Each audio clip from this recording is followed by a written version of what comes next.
Alrighty, so we're going to be doing some beam shots. This is with the Sofirn IF25a, and this is basically over in Melbourne in Carlton Gardens. It's a pretty dark sort of park, but as you can see, there's a bit of ambient light.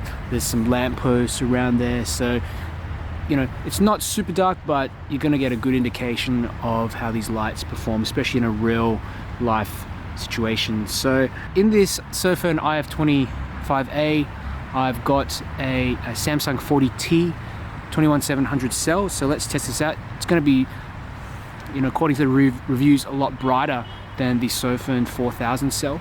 So let's go ahead and turn this on. I'm going to get the turbo mode on.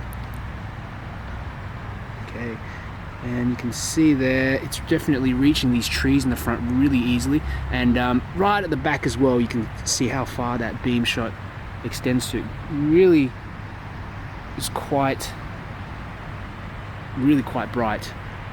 It's a large sort of flood beam. There's a big hotspot right in the center as well. Okay, very broad hotspot. It's more of a flood beam, I suppose. Okay, you can even see those trees all the way down the back there. A little bit of those trees down the back there being illuminated. Up here in these trees above as well.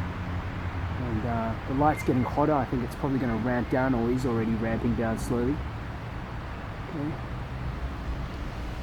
Alright.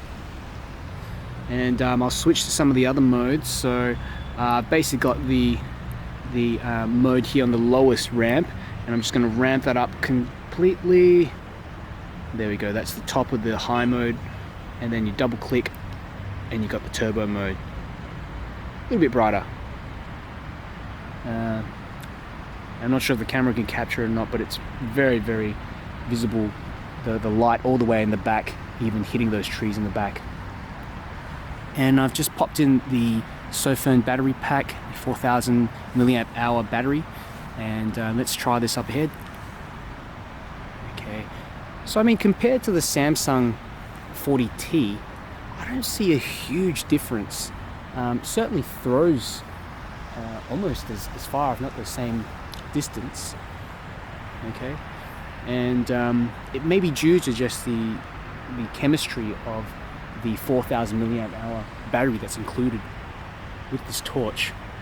And I think it's a Sofirn battery that has a similar draw, 20 to 30 amp draw. I can't remember the exact draw, but I can't see a huge difference there.